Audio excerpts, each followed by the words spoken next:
Hey folks, today we are going to talk about the Victorian Age. The age starts from 1837 to 1901. So, the Victorian Age, basically the name comes from, as you know, Queen Victoria ruled those days, so it's called the Victorian Age. The only difference between the, you know, the Romantic Age and the Victorian Age is this. Romantic Age, they were very romantic and they lived in their imaginary world, whereas Victorian Age, these people became very practical. They started, experimenting things. It was more of a scientific age rather than a very imaginative age. So what's the main thing about Victorian Age is that there was a book published called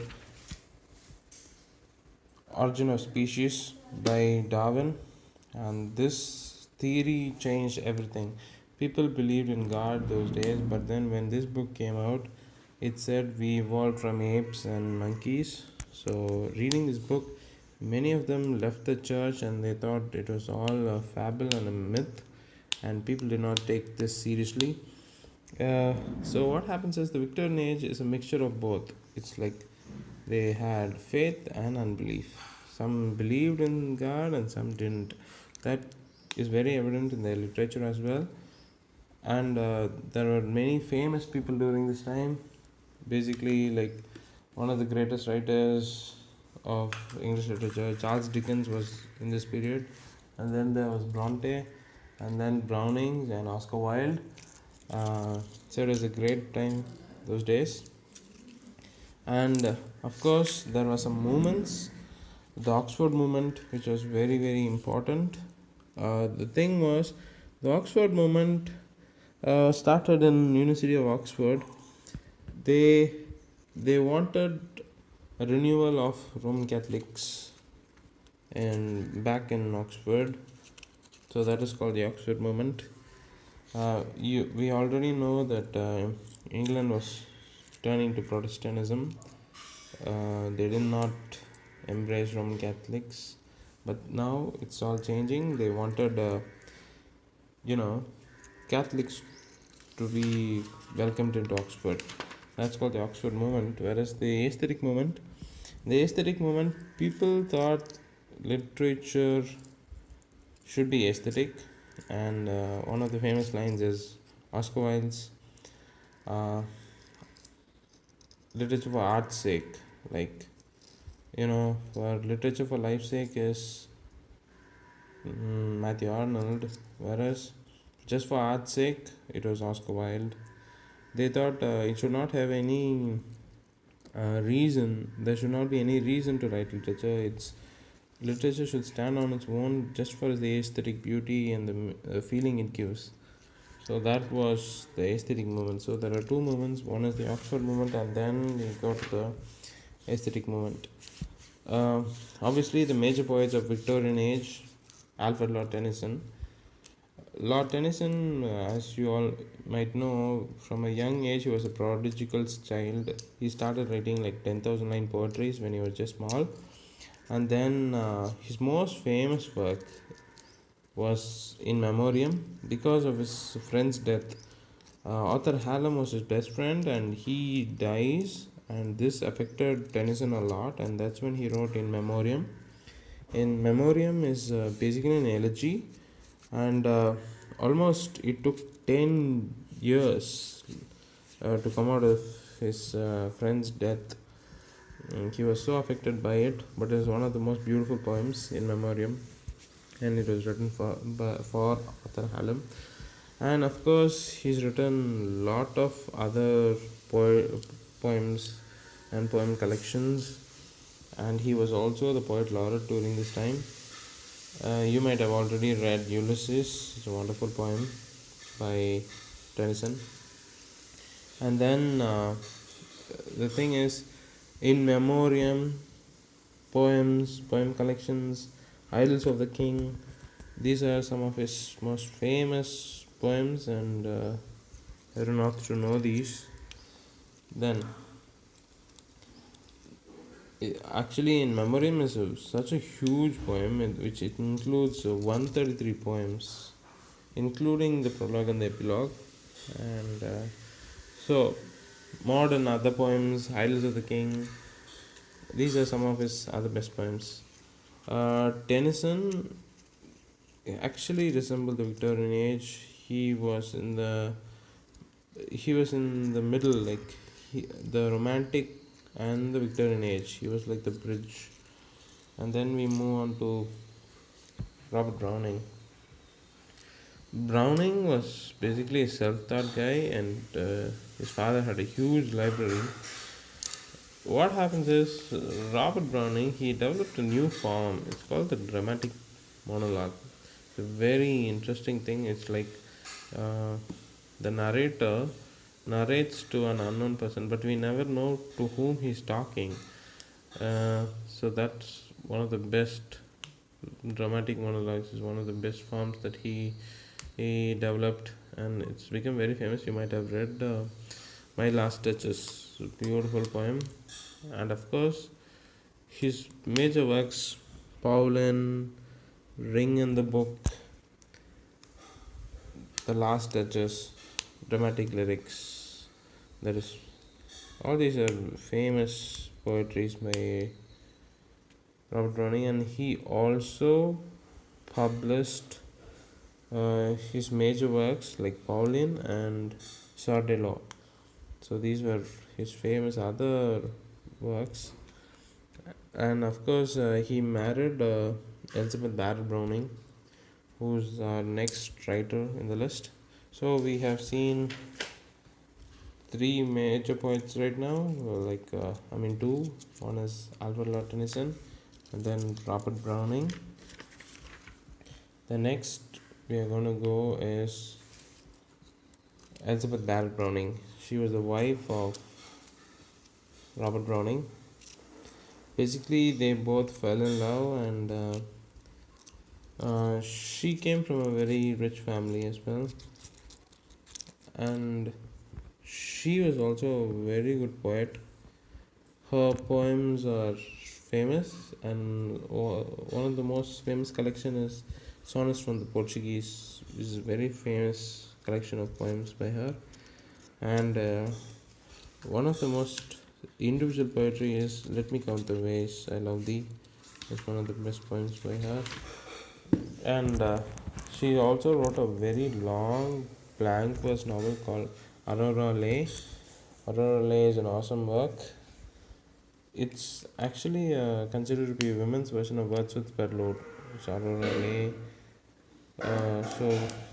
So you have a connection with Wordsworth's Prelude and Aurora Lay. It was written by Elizabeth Browning. So three people we have seen: Alfred Lord Tennyson, Robert Browning, and finally we have Elizabeth Browning. And again we move on to the next poet, Arthur Hugh Clough. Arthur Hugh Clough, he had a close relationship with Matthew Arnold, one of the most important writers and thinkers of the Victorian age. Where Arthur Hugh, maybe one of his best works is the Birth of Toperna Wulch. That's his first narrative in hexameter, and then he also wrote Mary Magno, Ambervalia, and all these works. You can read about it more if you check in Google or something. But he's one of the best writers, poets. So Tennyson, Robert Browning, Elizabeth Barrett Browning, and Arthur Hugh Clough. And next is the important poet of that time and a critic is Matthew Arnold. Matthew Arnold basically his dad was a famous headmaster.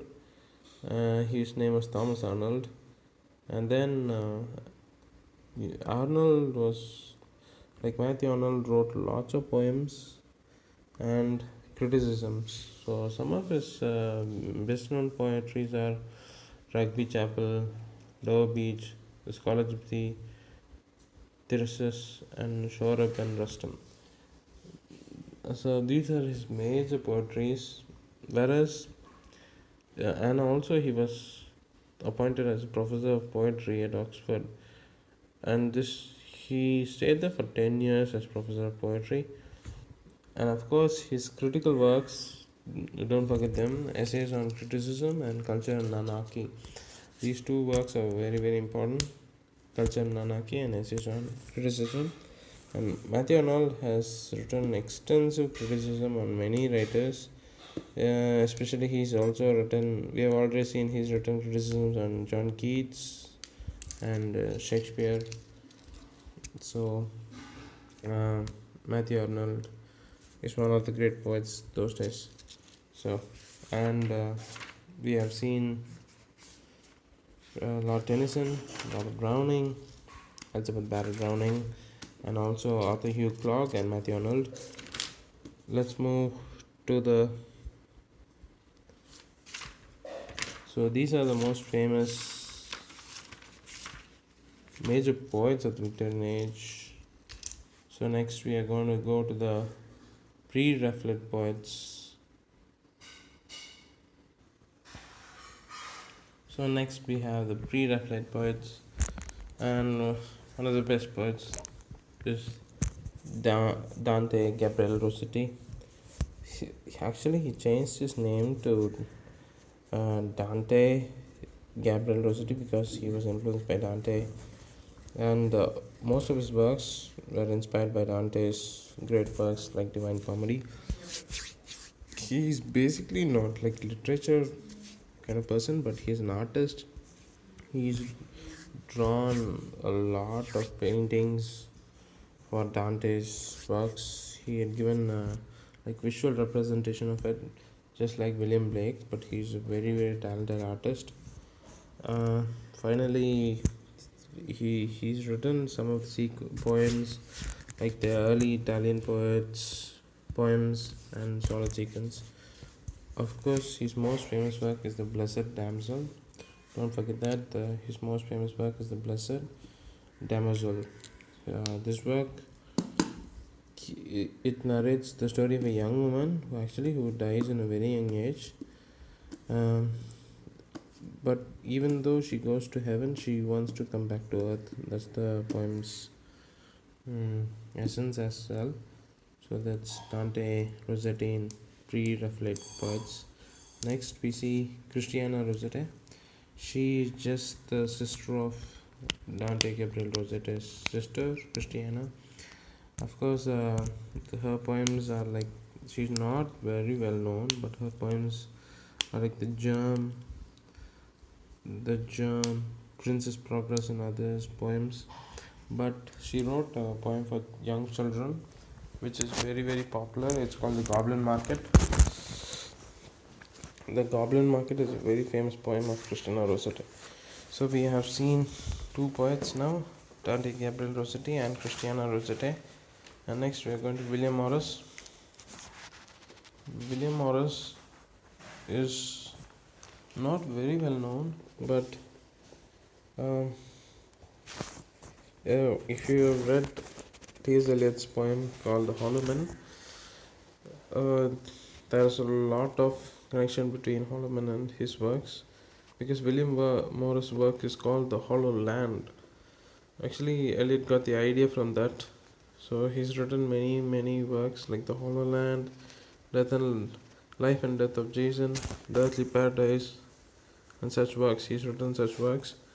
And of course, his other poetries are A Dream of John Ball, The Earthly Paradise. These are some of those works. So we have seen three people, Gabriel Rossetti and Christiana Rossetti and William Morris. And then of course Charles Swinburne.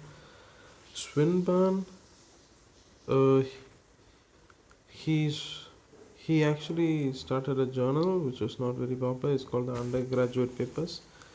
But then he wrote two dramas, The Queen Mother and Rosamund, which dedicated to Dante, Gabriel, Rossetti, the Queen Mother, and Rosamund. It was dedicated to, as I already said, Daniel Gabriel Rossetti. Of course, he's written lots and lots of works, but his most respected work is not in literature but in criticism, and he's written some works like William Shakespeare, Victor Hugo, and Ben Jonson. He's written some critical works on them, whereas his own poetries and works like Atlantine, Caledon, Songs Before Sunrise, Songs of Two Nations, these are some of his best poetries. As you can see, all this, I don't think Swinburne, William Morris are that important, but Gabriel Rossetti is important in pre-Raphaelite poets. So now we have completed all the poets. The first poet we have seen was Alfred Lord Tennyson, and then we moved on to Robert Browning. From Robert Browning, we moved to Elizabeth Barrett Browning, author Hugh Clogg, Matthew Arnold, and now Dante Gabriel Rossetti and Christiana Rossetti, William Morris, and Swinburne. So we have seen almost all the important poets of the Victorian Age. Next, we have to move to the major novelists of the Victorian Age. If you have noticed, by now the poets have reduced and more novelists start appearing. If we move on to the modern age, we have very few poets and we have lots and lots of novelists. Novel becomes the primary literary form by this time.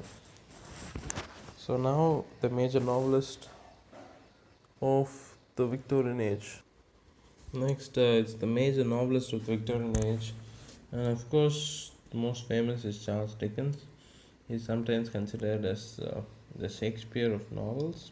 He's written a lot, almost 15 novels. His first book was called The Sketches by Boz. He did not write in his own name, he wrote it as Boz, and then it became Charles Dickens as time went by. His novels, basically, he is a social writer.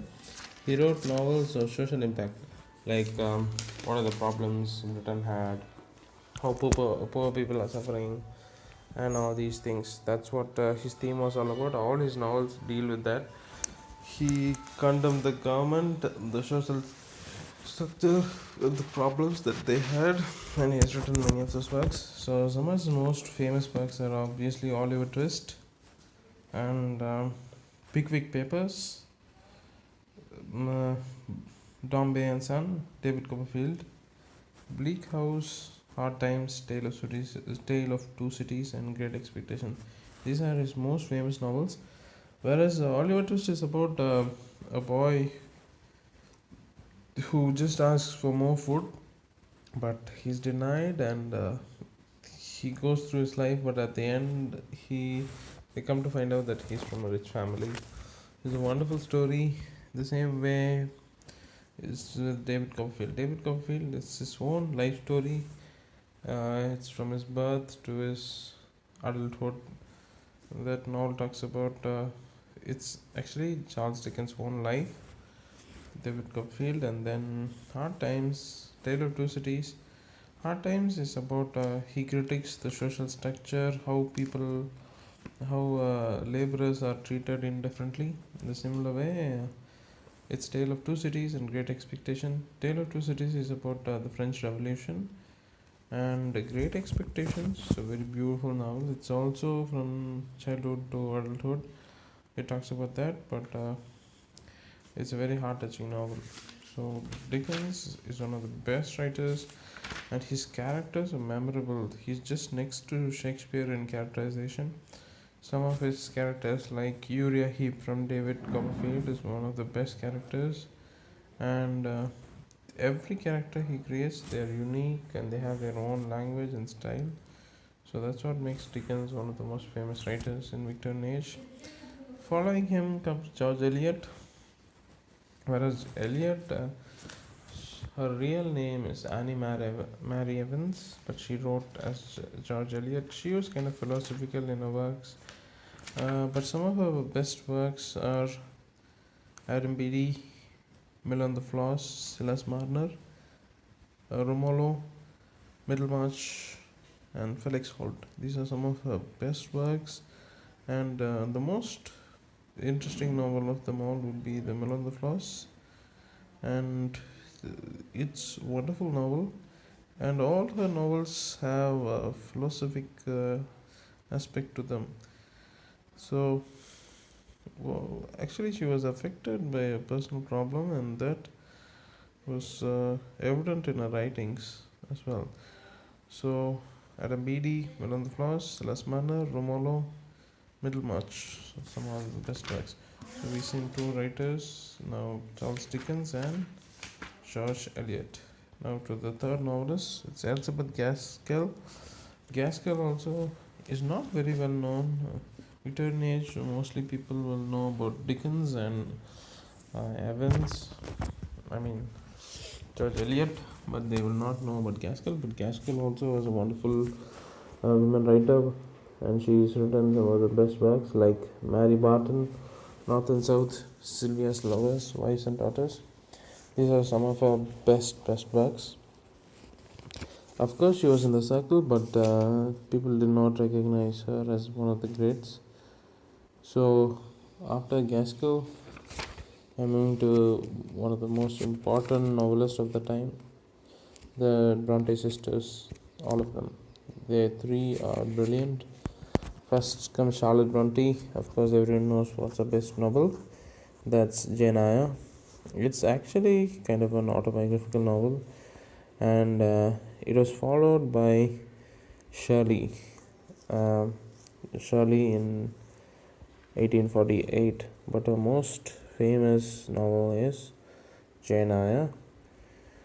So what happens is that in Jane Eyre we can see Charlotte herself as being in love as a governess, but then it all turns haywire. As in the novel, there's Rochester was hiding his first wife, and then this at the end it burns up the entire house. So she's well known for her typical writing style, but then my favorite of all the Brontes is Emily Bronte. She wrote only one novel, and that was Wuthering Heights. Of course, she has written many poetries, but then Wuthering Heights stands as the best novel there is. It's about love of like two generations. There's Catherine, Heathcliff, and Denton, and all these Lockwood, Nellie, and all these characters. So very, very memorable characters. It's like gothic, but still one of the best novels there is. Emily Bronte wrote Wuthering Heights. And next we are moving to Anne Bronte. Well, compared to his two sisters, Charlotte Bronte and Emily Bronte, Anne Bronte is not very well known, but she had written a wonderful novel called Agnes Grey. It's just a short story about the life of a governess. So this is one of the novels. And second book is The Tenant of Winfell Hall. So that's about the two novels. She wrote two novels, Agnes Grey and Tenant of Winfell Hall. So Charlotte Bronte, Emily Bronte, and Anne Bronte. So we have seen almost 5 people: Dickens, George Eliot, Charlotte Bronte, Emily Bronte, and Anne Bronte. Next, Thackeray, William Makepeace Thackeray. Thackeray's one famous novel is Vanity Fair. Vanity Fair is really wonderful book, and Vanity Fair it has a subtitle. It's called A Novel Without a Hero. It's a satire, and actually, of course, it's taken from John Bunyan's allegorical story, The Pilgrim's Progress. So in that Pilgrim's Progress, we can see there is a fair which is full of vain ideas. So the heroine of the novel also, Rebecca Sharp, is a strong-willed young woman obsessed with status and wealth, which is also a Vanity Fair. So that's one of his best novels, and the only novel you have to remember about of Thackeray. Next is Anthony Trollope. He was this heavyweight novelist who continuously wrote, like every day morning. He worked as a post office surveyor, but every day he sat for 2 hours and he wrote. Even if he finished a novel, he'll continue with the next novel. He was highly disciplined. He's written more than like 20 odd novels. He's written lots and lots of novels, but only few of them are very good. Maybe he didn't focus too much on his novels. That's one of the reasons he's not very well known. So some of his novels are The Warden, Barchester Towers, Dr. Thorne, Small House at Angleton. These are some of his best novels. That's about Anthony Trollope. Next, we go to George Meredith. George Meredith wrote Modern Love Poems, a series of 50 connected poems, and he also wrote fiction like Shaving of Shagpat and Arabian Entertainment, The Ordeal of Richard Ferrell, some of the best works, and Farina, George Meredith's novels. These are all his novels, but he's not very well known, and compared to Dickens and the Bronte Sisters, he's not well known. And then Benjamin Disraeli. Disraeli was Prime Minister at the time of Britain. Also was a very good literary writer. His first novel, Vivian Grey, one of the best novels. Vivian Grey, The Young Duke, Venetia, and Henrietta Temple. All these novels are famous. But his political aspirations were greater than his literary aspirations. So he went on to politics, and maybe because of that he couldn't write very good literature at this time. So we have seen all these writers, and finally we're going to Charles Kingsley. You should be able to connect Kingsley with the other Kingsleys in modern writers like Kingsley Amis, but don't confuse Kingsley Amis with Charles Kingsley. This is Victorian Age. He wrote a book called The Christian Socialist, Politics for the People. All these books are very famous. And then he's also written a blank verse, The Saint's Tragedy. It's one of the best works. Of course, Kingsley's best known work for children was The Water Babies. This book was brilliant. It was written for his youngest son. It narrates the story of young chimney sweepers who run away from their brutal employees. But while he escapes, he falls into a river and he's transformed into a water baby. So it's one of the best novels that he has written, Charles Kingsley. And then we move on to Wilkie Collins. I have read both of his famous novels, The Women in White and of course Moonstone. He is a brilliant narrator. He's also considered, his Moonstone is considered to be the first English detective novel. So don't forget Wilkie Collins, Moonstone, Women in White. That was a brilliant mystery that I've read. And Basil. And he also co-wrote a play with Dickens. It's called No Thoroughfare. You might get that question. What did Wilkie Collins write along with Dickens? It's called No Thoroughfare. It was a play. And finally we come to Samuel Butler.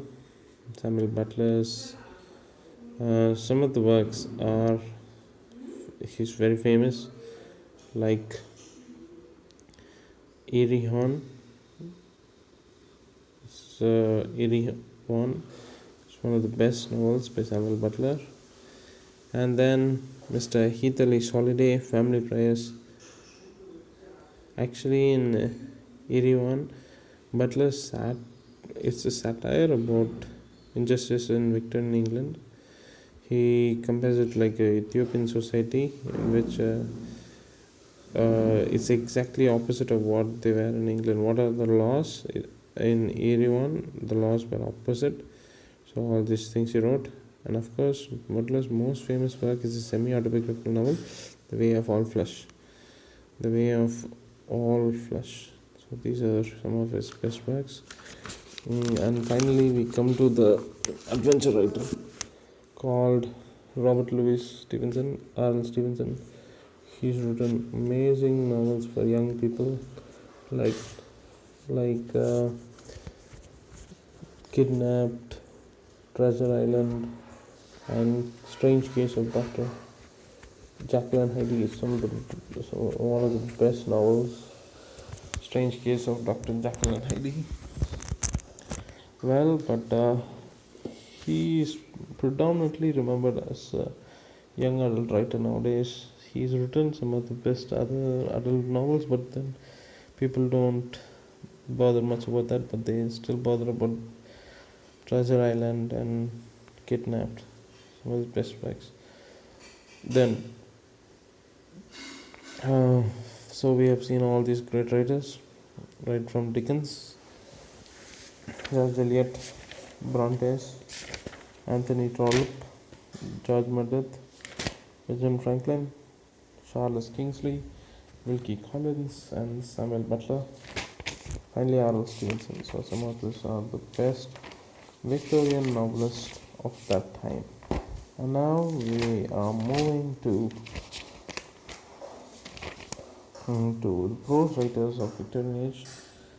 Prose writing also was improving by this time, and as we have seen in the Romantic Age, there's Charles Lamb, who had already made essays. He has turned it from being objective to subjective.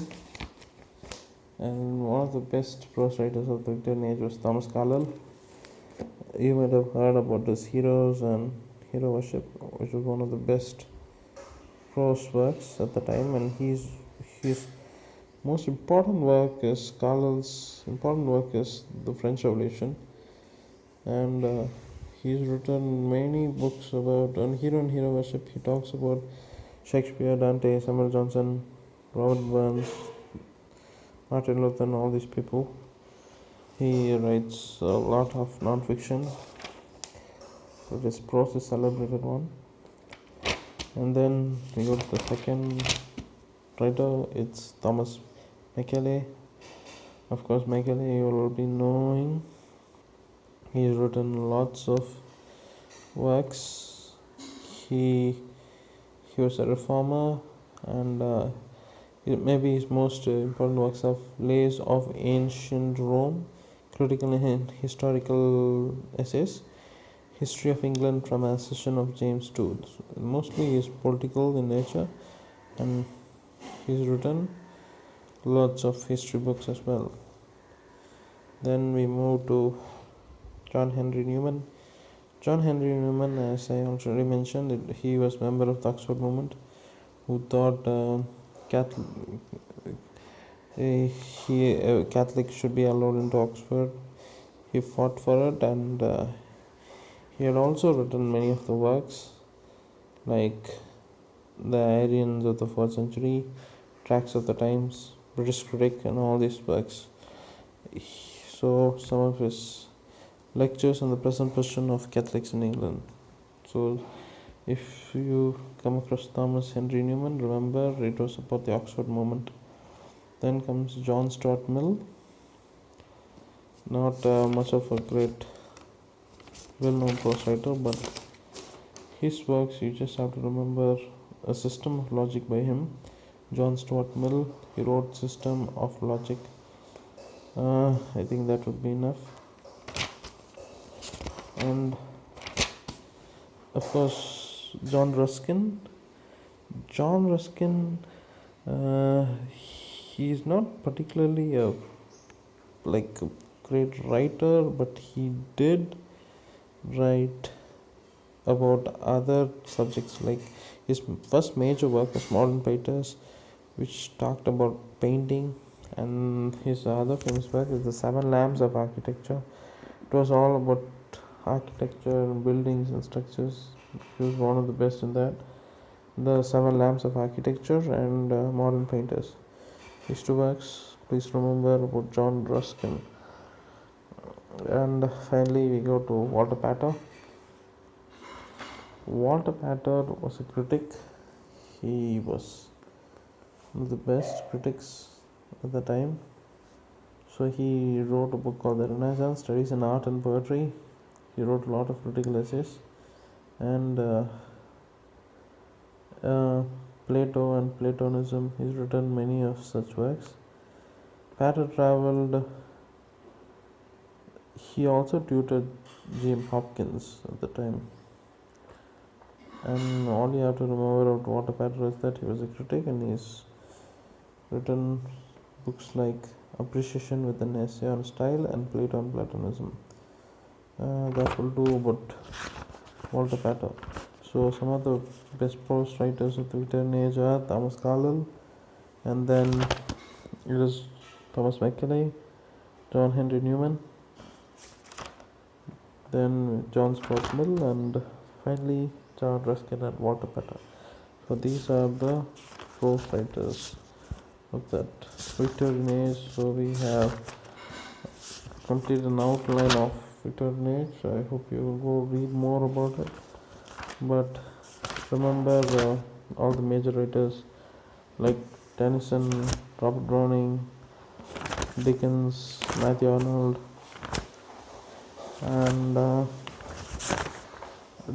the Bronte Sisters, Thackeray, and Wilkie Collins, R. Stevenson, Carlyle, Walter Pater. These are some of the important writers of the Victorian Age. So keep preparing, and we'll continue with the modern age. Thank you.